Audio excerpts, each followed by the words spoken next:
Welcome back students. तो अब हम आगे बढ़ते हैं। निम्नलिखित प्रश्नों के उत्तर 2-3 वाक्यों में लिखिए। ठीक है, तो पहला प्रश्न है, कालिदास की अज्ञता किस बात से प्रकट होती है? कालिदास की अज्ञता किस बात से प्रकट होती है? अज्ञता मतलब एक तरह से अज्ञानता कह सकते हैं, मूर्खता, है ना। तो उत्तर लिखिए, निरक्षर कालिदास निरक्षर कालिदास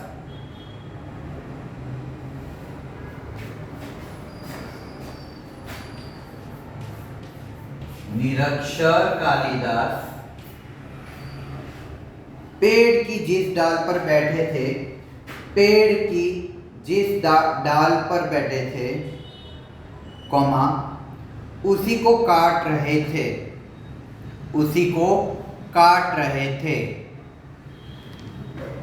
नेक्स्ट लाइन, उनके इसी कार्य से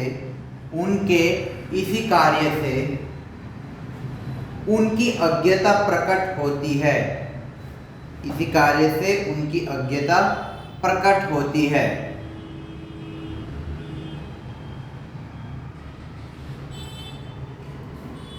सेकेंड क्वेश्चन, पंडितों और विद्वानों ने विद्योत्मा से बदला लेने का निश्चय क्यों किया?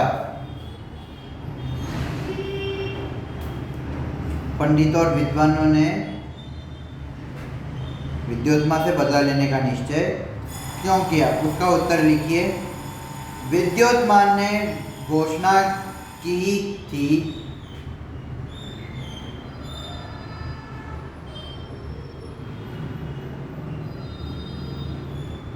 विद्योत्मा ने घोषणा की थी कि वह शास्त्रार्थ में उसे हराने वाले से ही विवाह करेगी। कि वह घोषणा की थी कि वह शास्त्रार्थ में उसे हराने वाले से ही विवाह करेगी। उसे हराने वाले से ही विवाह करेगी। नेक्स्ट लाइन, विद्वान और पंडित उससे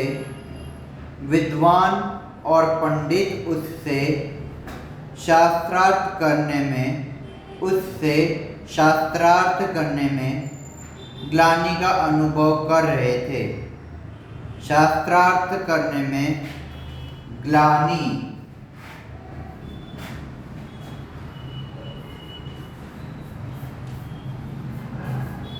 शब्दार्थ में ये शब्द देखा, ग्लानि, दुख, ग्लानि का अनुभव कर रहे थे। इसलिए पंडितों और विद्वानों ने विद्योत्मा से बदला लेने का निश्चय किया। प्रश्न क्रमांक 3, विद्योत्मा का परिचय दीजिए। टेक्स्ट बुक में भी ये क्वेश्चन दिया है। विद्योत्मा राजा शारदानंद की पुत्री थी, है ना। पेज नंबर 89 के लास्ट पैराग्राफ के फर्स्ट लाइन में देखा हो कि विद्योत्मा राजा शारदानंद की पुत्री थी। वह गुणवती,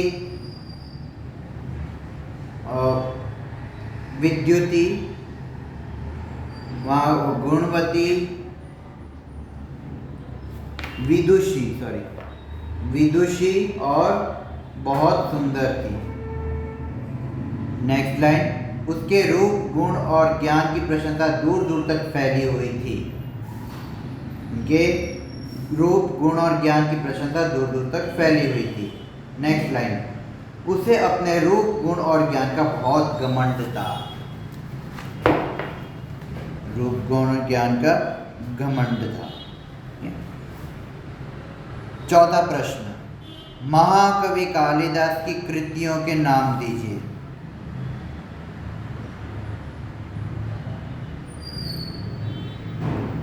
उत्तर लिखिए, महाकवि कालिदास की कृतियां ऋतुसंहार, अच्छा, हर एक अगर आप गौर से देखें तो जब इन्होंने अपनी धर्मपत्नी को माना है उसके बाद इनके हर एक ग्रंथ का इसमें व्याख्या किया है। तो इन 7 ग्रंथों के इसमें पता है ऋतु संहार, सेकंड है मालविकाग्निमित्र, तीसरा है विक्रमोर्वशीयम, चौथा कुमार संभव, पांचवा मेघदूत, छठा रघुवंश और सातवां अभिज्ञान शाकुंतलम। ये 7 आपके एक एक पैराग्राफ में दिया हुआ है ना टेक्स्ट बुक में। तो देखकर एक एक का नाम आप हर एक पैराग्राफ में ये एक एक नाम देखकर आप लिख सकते हैं, ठीक है। निम्नलिखित प्रश्नों के उत्तर 5-6 वाक्यों में लिखिए, है ना। नेक्स्ट क्वेश्चन का ये क्वेश्चन है, विक्रमादित्य कौन थे?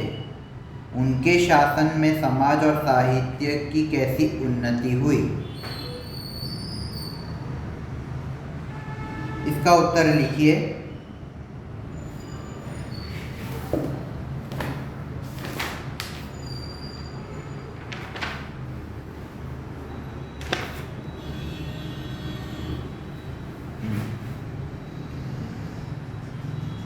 विक्रमादित्य उज्जैन के राजा थे। विक्रमादित्य उज्जैन के राजा थे। नेक्स्ट लाइन, उनके राज्य में प्रजा सब प्रकार से सुखी थे। उनके राज्य में प्रजा सब प्रकार से सुखी थे। नेक्स्ट लाइन, देश वैभव संपन्न था। देश वैभव संपन्न था। नेक्स्ट लाइन, साहित्य और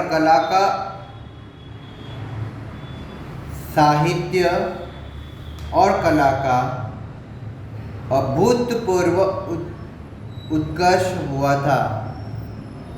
साहित्य और कला का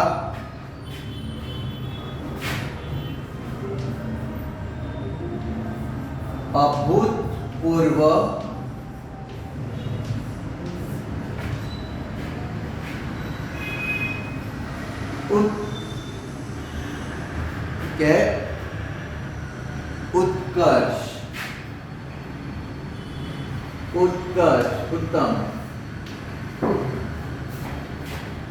उत्कर्ष हुआ था, उत्पन्न हुआ था, है ना। इस युग में एक से बढ़कर एक कवि, साहित्यकार, संगीतकार और वैज्ञानिक उत्पन्न हुए। अगर जिन्होंने टेक्स्ट बुक में ये सब पढ़ा होगा या फिर ऑनलाइन से टेक्स्ट बुक डाउनलोड करके फिर उसे पढ़कर अगर आप लिखे तो आपको ये ज़्यादा समझने में आसानी रहेगी।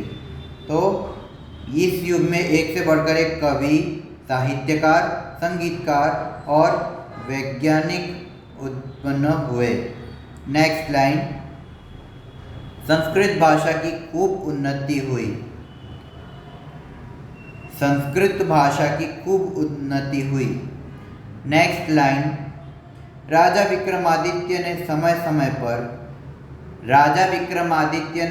समय पर सोने के सिक्के चलाए। नेक्स्ट लाइन, विक्रम संवत भी उन्होंने चलाया। वो जो वर्ष शुरू होता है ना, जो वर्ष चालू होता है, जिनके आधार पे वर्ष चलता है, तो उनका विक्रम संवत के नाम से आज भी उन्हें जाना जाता है, ठीक है। जैसे ईसवी सन होता है, ईसवी सन ना, विक्रम संवत ना। चलो प्रश्न क्रमांक 2, पंडितों और विद्वानों ने विद्योत्मा से किस प्रकार बदला लिया? पंडितों और विद्वानों ने विद्योत्मा से किस प्रकार बदला लिया? इसका उत्तर लिखिए। पंडित और विद्वान विद्योत्मा के घमंड को तोड़ना चाहते हैं। पंडित और विद्वान विद्योत्मा के घमंड को तोड़ना चाहते हैं। नेक्स्ट लाइन, उन्होंने उसका विवाह किसी मूर्ख से कराने का निश्चय किया। उन्होंने उसका विवाह किसी मूर्ख से कराने का निश्चय किया। नेक्स्ट लाइन, उन्हें ऐसा एक मूर्ख मिल गया। उन्हें ऐसा एक मूर्ख मिल गया। नेक्स्ट लाइन, पंडित और विद्वान उसे समझा बुझाकर विद्योत्मा के पास ले गए। उसे समझा बुझाकर विद्योत्मा के पास ले गए। नेक्स्ट, उन्होंने उसे अपना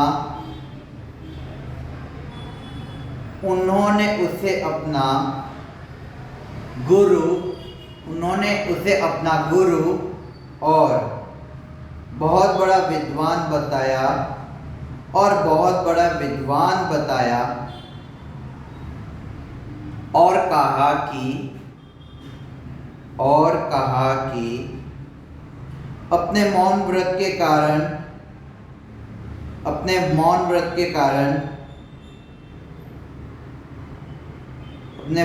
के कारण के संकेत से ही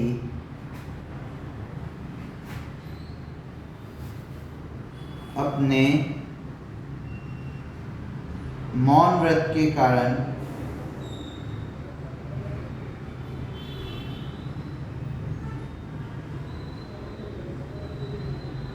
ये संकेत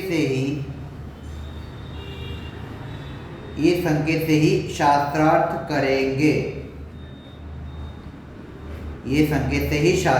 करेंगे। नेक्स्ट लाइन, राजकुमारी पंडितों का छल समझ न सकी।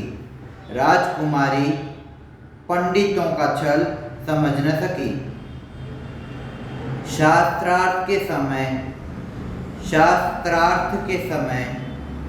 मूर्ख युवक ने राजकुमारी के प्रश्नों के मूर्खतापूर्ण उत्तर दिए। पर पंडितों ने चतुराई से उन्हें सही उत्तर बताकर विद्योत्मा को संतुष्ट कर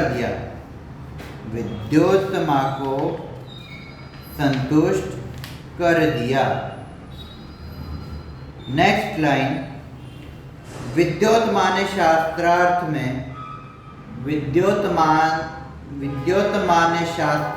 में अपनी हार मान ली और मूर्ख युवक के साथ उसका विवाह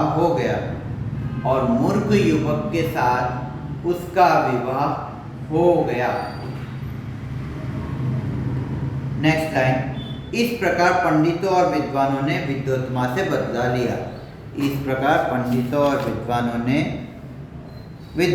से बदला लिया।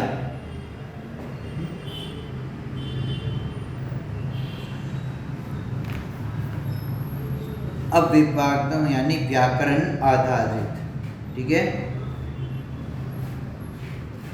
विरोधी शब्द,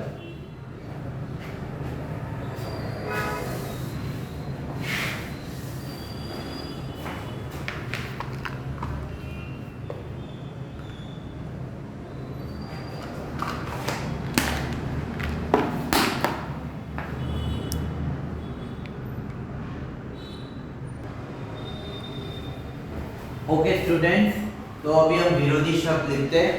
तो आवृत का विरोधी शब्द क्या है? अनावृत ना। मंद का क्या आएगा? तीव्र। मंद का मतलब है धीरे, स्लो। तीव्र का मतलब है तेज, तेज बुद्धि, है ना। कहते हैं मंद बुद्धि यानी स्लो, धीरे बुद्धि चलाने वाला, और तीव्र का मतलब है तेज बुद्धि, ठीक है। पंडित या विद्वान कह सकते हो, पंडित विद्वान मतलब स्कॉलर जिसे हम कह सकते हैं। तो इसके मूर्ख,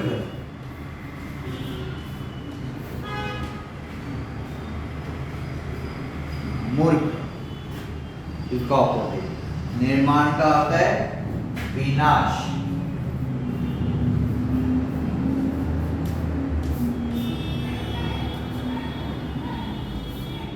संस्कृत का असंस्कृत, है ना। संस्कारी असंस्कारी बोलते हैं ना हम आमतौर पर, बिल्कुल वैसे संस्कृत का असंस्कृत। निरक्षर का साक्षर, है ना, पढ़ा लिखा साक्षर, लिटरेसी, है ना।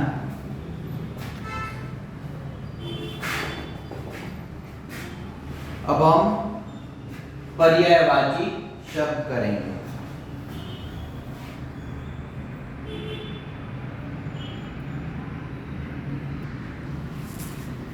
अच्छा स्टूडेंट, पर्यायवाची शब्द में जो आपकी टेक्स्ट बुक में दिया हुआ है वो तो है ही, उसके अलावा जो 3 और है वो हम लिखेंगे।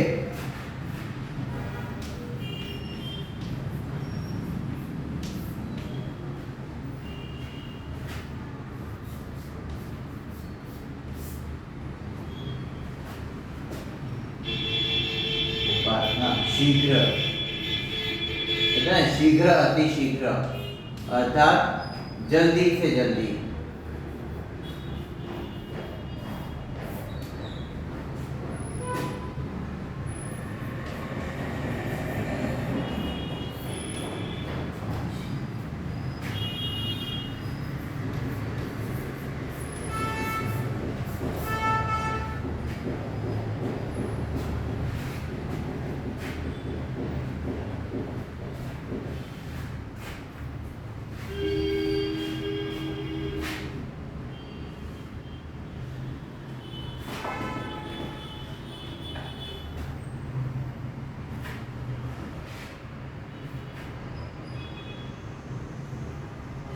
अब निम्नलिखित शब्द समूह के लिए एक शब्द लिखिए। निम्नलिखित शब्दों के लिए, सब शब्द समूह के लिए एक शब्द लिखना है ना।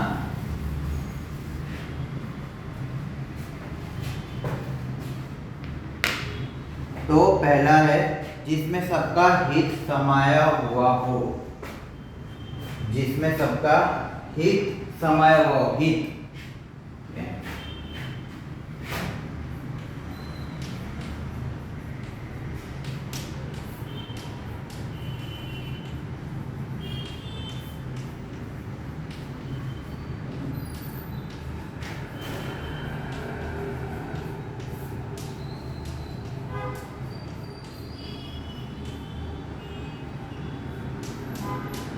तो उत्तर क्या आएगा?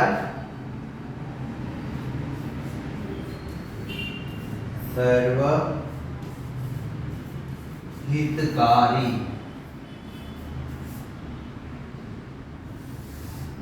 सर्वहितकारी जिसमें सबका हित समाया हुआ हो, ये सब पहला प्रश्न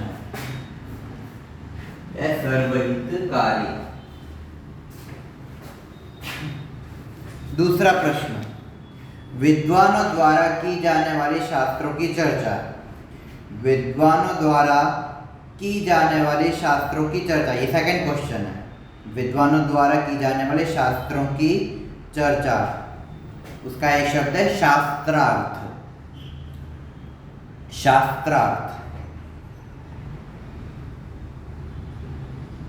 तीसरा है विद्या में जो उत्तम हो, विद्या में जो उत्तम हो।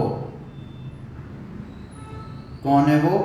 विद्योत्तमा, जो नाम है ना, विद्योत्तमा, है ना। विद्योत्तमा का अर्थ है विद्या में जो उत्तम हो।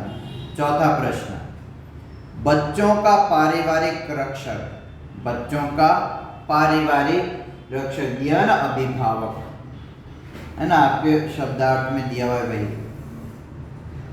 और पांचवा, साहित्य की रचना करने वाला साहित्यकार, साहित्य की रचना करने वाले का एक शब्द है साहित्यकार, है ना।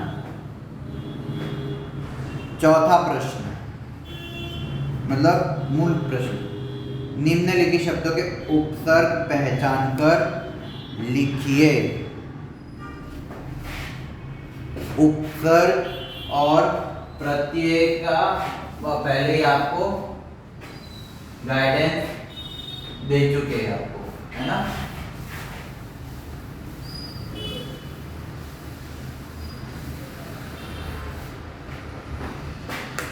उपसर्ग,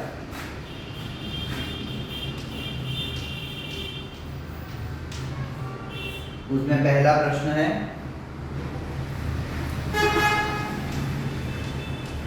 प्रोत्साहन, प्रोत्साहन का आएगा प्रो। दूसरा है संस्कृत, संस्कृत है ना, संस्कृत सब्जेक्ट है तो वही संस्कृत है के संस्कृत, उसका उपसर्ग है सम। सम में मां के नीचे डैश करना मत भूलिएगा, ठीक है। संस्कृत में है सम, ठीक। तीसरा है सुदृढ़, सुदृढ़,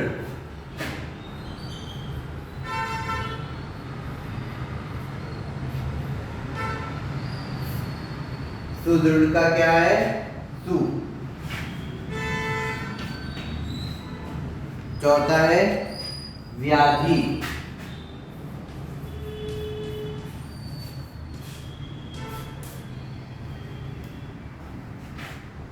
व्याधि का है वी, वी प्लस आधि।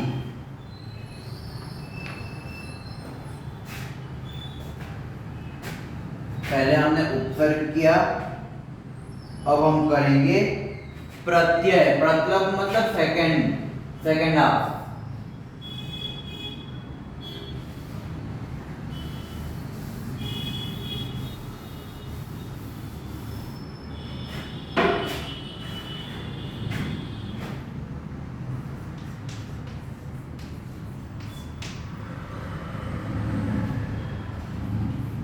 पहला है ऐतिहासिक, दिया है उसमें ऐतिहासिक है, इतिहास प्लस इक, है ना, इतिहास प्लस इक आता है तो उसमें प्रत्यय क्या है इक, ऐतिहासिक में इक,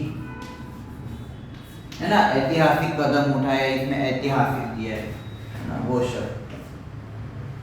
भौगोलिक, दूसरा है भौगोलिक, उसमें भी इक है। लास्ट में दिया है ना भूगोल, भौगोलिक, या फिर यूं कहो अगर भौगोलिक शब्द अगर निकालना हो तो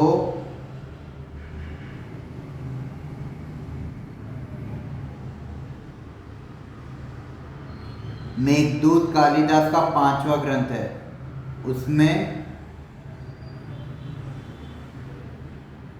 हाँ वो भूगोल शब्द दिया है उसमें, तो भौगोलिक है, तो उसका भौगोलिक में क्या है, चलो लिख देता हूं।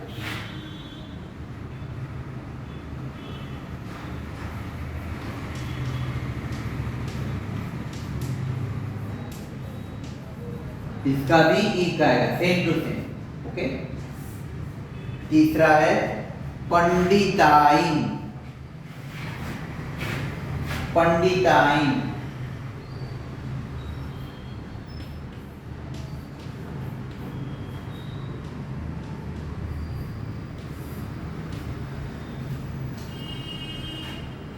इसका है आइन।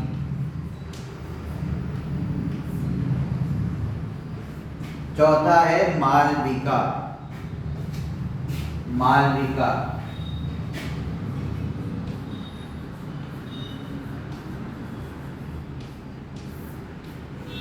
मालविका का है ई का। पांचवा है विद्वान। पांचवा है विद्वान। विद्वान का प्रत्यय क्या है? वान। विद्वान का, ठीक है। छठा है पद्मावत। छठा है पद्मावत।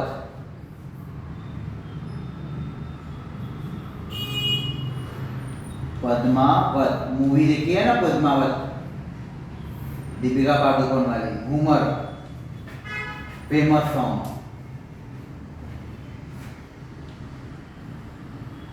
उसमें वत।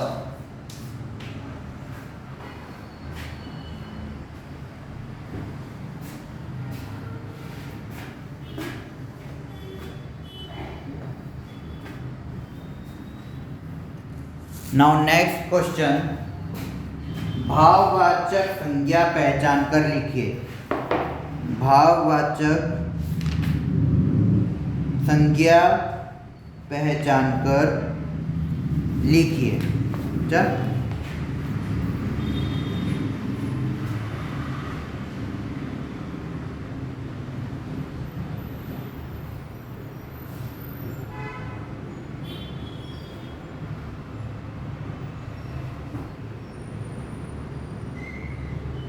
पहला लाइन है,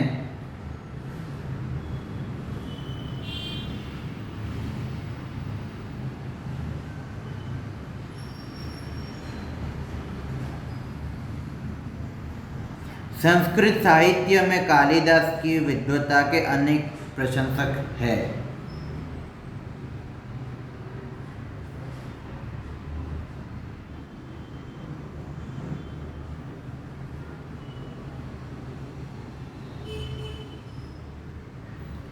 संस्कृत साहित्य में कालिदास की विद्वता, कालिदास की विद्वता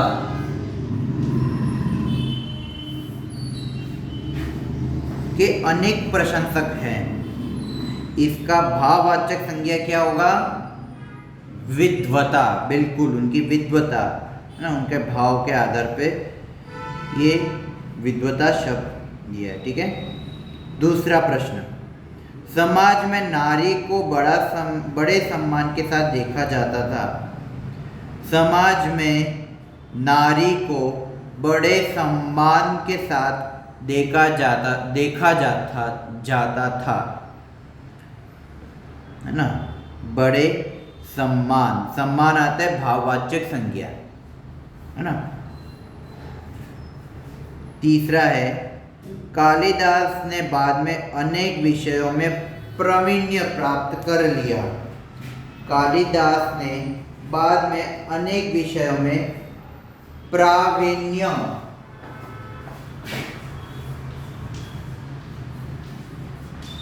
प्राप्त किया।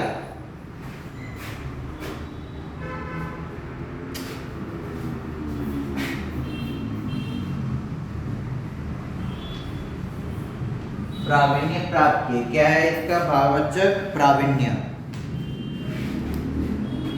जोर दिया इस शब्द में। ओके, चलो अब हम अंतिम क्वेश्चन, मतलब अंतिम प्रश्न कौन था? कर्तृवाचक संज्ञा। जैसे अपने भाववाचक संज्ञा किया वैसे अब कर्तृवाचक करेंगे, ठीक है। अब कर्तृवाचक संज्ञा में पहला प्रश्न है, कालिदास संस्कृत साहित्य के महान कवि के रूप में प्रसिद्ध हैं। कालिदास संस्कृत साहित्य के महान कवि के रूप में प्रसिद्ध है। कर्तृवाचक जिसका अस्तित्व है तो कवि, महान कवि, तो कवि इसका उत्तर आएगा कर्तृवाचक संज्ञा इस सेंटेंस का। सेकंड, राजा विक्रमादित्य स्वयं साहित्य और संगीत के अच्छे जानकार थे। साहित्य और संगीत के अच्छे जानकार थे, है ना। साहित्यकार या संगीतकार होते तो वो दोनों शब्द आते इसमें कर्तृवाचक में। परंतु इसमें साहित्य और संगीत के अच्छे जानकार बताया है। तो जानकार आता है कर्तृवाचक में, तो इस सेंटेंस में जानकार कर्तृवाचक संज्ञा आएंगे, है ना। तीसरा है संस्कृत के महान साहित्यकारों में उनका नाम लिया जाता है। संस्कृत के महान साहित्यकारों में उनका नाम लिया जाता है। जैसे थोड़ी देर पहले आपको ये कहा गया था कि लास्ट में कार आता है ना, कार, गाड़ी चलाने वाला कार नहीं, मतलब जो करने वाला कार। तो क्या आता है इसमें? साहित्यकार। इसमें कर्तृवाचक संज्ञा कर्म के आधार पे उसकी अस्तित्व का इसमें शब्द इसमें प्रस्तुत कर, ठीक है। तो इसी के साथ ये हमारा चैप्टर समाप्त हुआ, ठीक है। तो नेक्स्ट चैप्टर हम बाद में करेंगे, ठीक है। तो इसका अभ्यास कीजिएगा और टेक्स्ट बुक में ये ज़रूर पढ़िएगा, सो डैट आपको कई शब्द आपको ऑटोमेटिकली